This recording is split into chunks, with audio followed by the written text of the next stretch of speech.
Woodbridge, the best town around.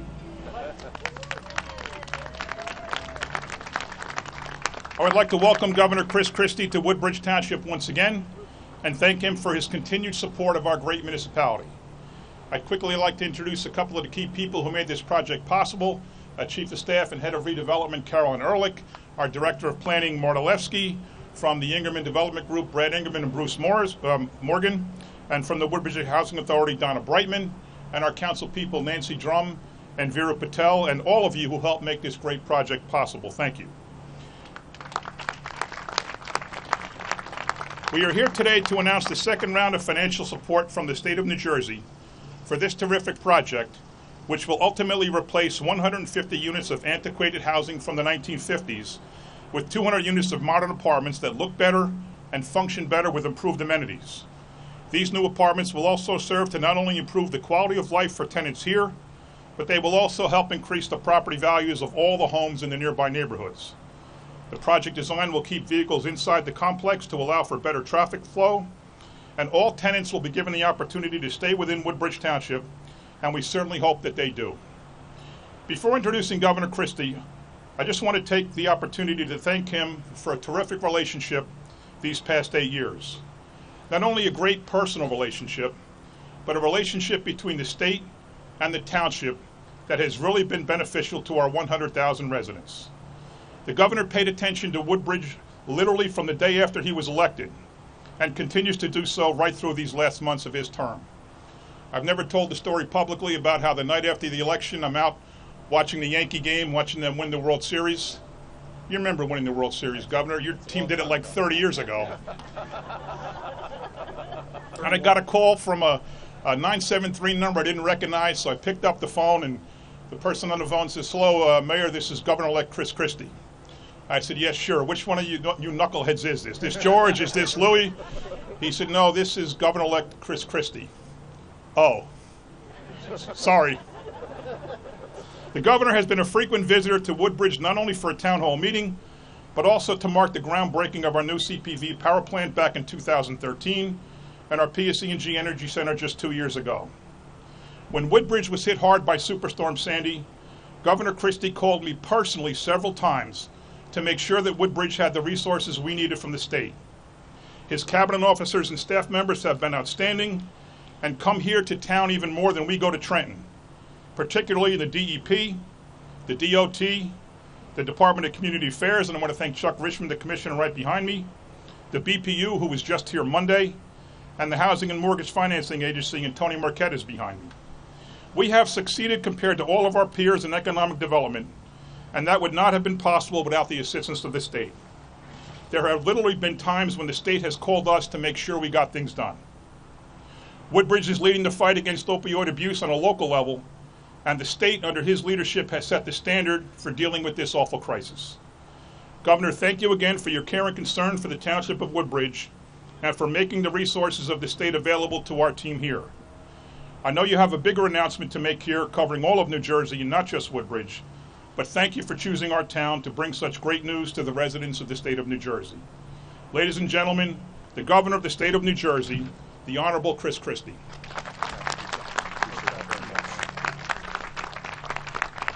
Well, good morning, everyone. I want to thank Mayor McCormick for his warm welcome, and I share the same sentiments that he does regarding our relationship over the last 8 years.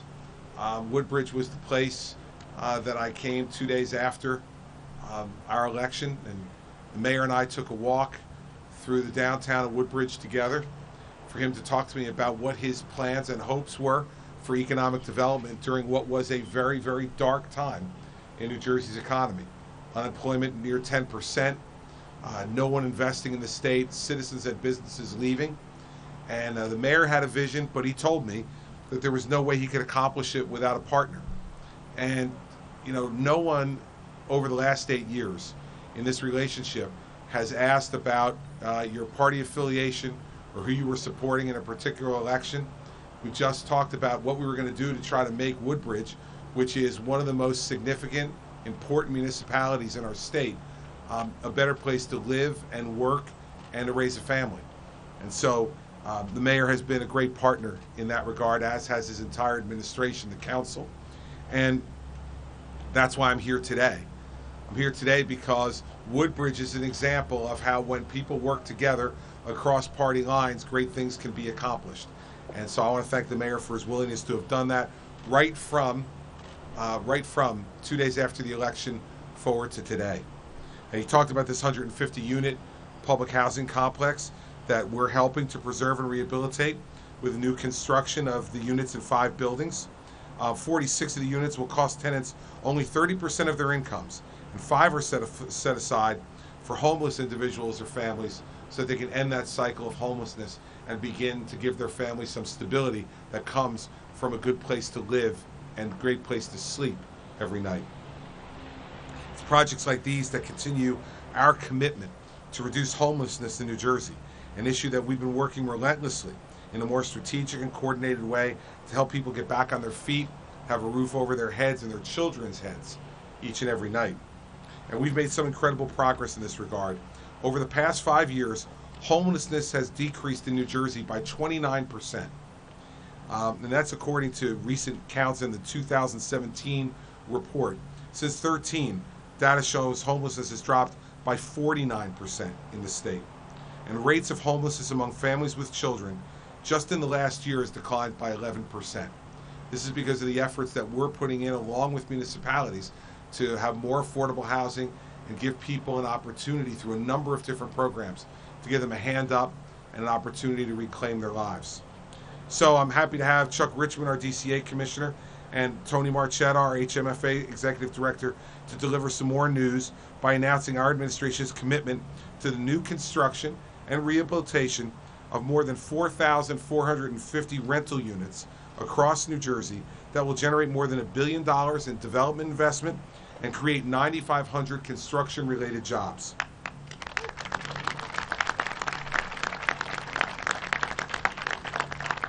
This commitment will include $40 million in federal low-income housing tax credits. These kind of competitive awards represent the single largest announcements of awards in New Jersey since the inception of the program, and will fund 2,175 units in 14 counties across the state. Additionally, $250 million in tax-exempt bonds is being awarded to finance construction costs of 2,275 units. This mortgage financing will be leveraged with the final $60 million in the Fund for Restoration of Multifamily Housing, which we received under our Superstorm Sandy grant from the Department of Housing and Urban Development. That'll construct another 304 units in the 9 most impacted counties by Sandy. This is all in addition to the $150 million in awards that we announced previously this year to construct or rehabilitate over 1,860 units across the state. These projects have total development costs which exceed $425 million. So to wrap it all up for you, that means in this year alone, 2017 alone, more than 6,300 rental housing units across the state have been awarded through these programs by the state and will now be built.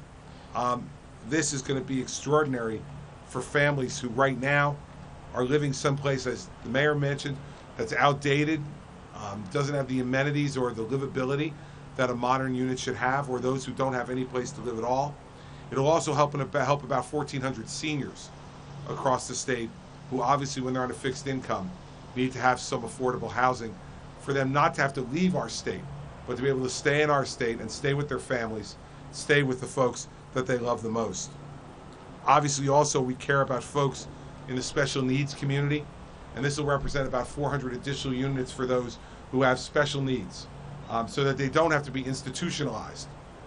But our administration has continued to move away from institutionalizing those who have developmental disabilities and moving them towards them living mainstream in our communities so they can really feel like a part of the place they live. By the end of this year, the administration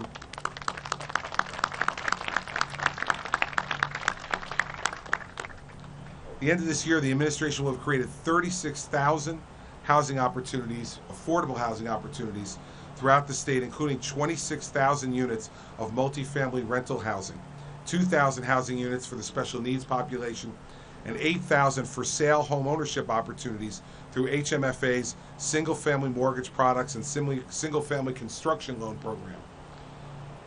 Getting affordable housing in our state is something that everybody is always concerned about. And the fact is, this administration has not just talked about it, we've done it. We haven't done it through litigation in the courts. We haven't done it through fights with municipalities. We haven't done it any other way except the old-fashioned way, which is to say, who can we partner with at the local, county, state, and federal level, bring all those resources together in an organized way, and then put them in the places where people need them. Woodbridge is one of those places where people need more modern, affordable housing opportunities. It's part of what keeps the diversity of this township what it is, and that diversity leads to the extraordinary cultural fabric that you feel every time you go through the downtown in Woodbridge. Every time I go through the downtown in Woodbridge, it strikes me that no matter what your ethnic or religious or racial background is, that you have a place to feel comfortable in Woodbridge. That atmosphere starts by the mayor in his leadership creating that sense of welcoming in this municipality, but it's also the men and women who live in Woodbridge, who make everyone here feel welcome, every culture feel welcome. And in some of the divided situations we have in our country right now, New Jersey will continue to stand up as the most diverse state in America, that everyone is welcome, everyone will be treated with respect, everyone will be treated with kindness.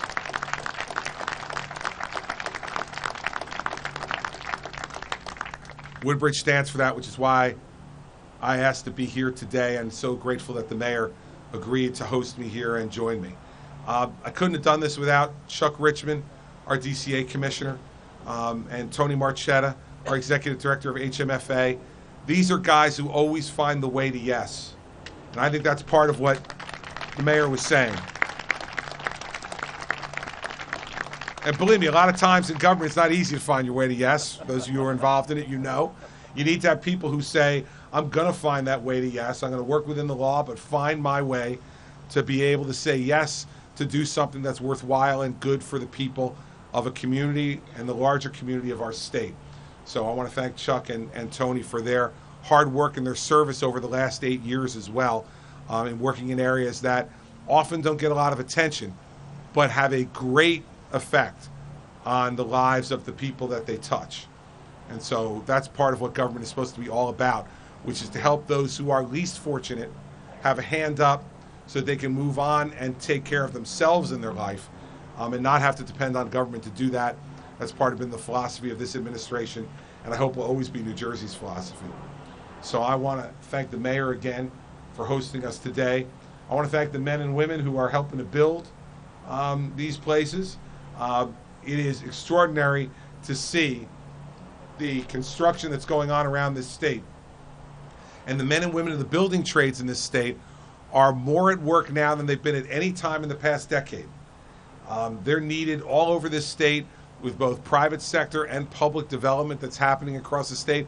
I was up at American Dream in the Meadowlands earlier this week, where we're going to have over 3,000 building trades men and women helping to build that facility over the course of the next 18 months.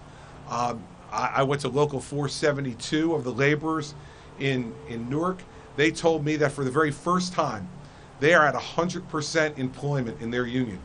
There is no one sitting in the union hall, Local 472, and waiting to work. That's putting food on tables and keeping roofs over heads for middle-class families in New Jersey.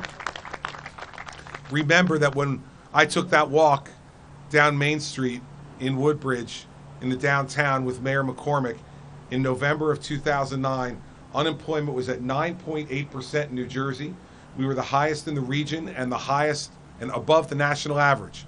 Today, we sit at 4.2%, below the national average and the lowest unemployment rate in the region, lower than Massachusetts, lower than Connecticut, lower than New York, lower than Pennsylvania, and lower than Delaware. New Jersey is the place where private sector jobs are being created and has the lowest unemployment in the region. If John and I had predicted that 8 years ago, people would have thought we were crazy, but the hard work we've all done together is putting New Jersey back to work up and down this state, putting food on the tables for families, keeping roofs over their head, letting them save for education for their children. That's what government is supposed to be doing, is creating an atmosphere that allows that to happen. And businesses are moving back into New Jersey and expanding because they believe that this is a state that will continue to have stable taxes and an environment that's not hostile to business but friendly to business. And I pray that with the results of this upcoming election, that that'll continue. That should be a priority for New Jerseyans, because we can go back to the bad old days really quickly, and that will affect families in every neighborhood like the one we're standing here in Woodbridge. So thank you all for being part of this event today. I appreciate it very much. Let's get this housing built, let's get people in there, and let's get them to become a bigger part of Woodbridge. Thank you all very much.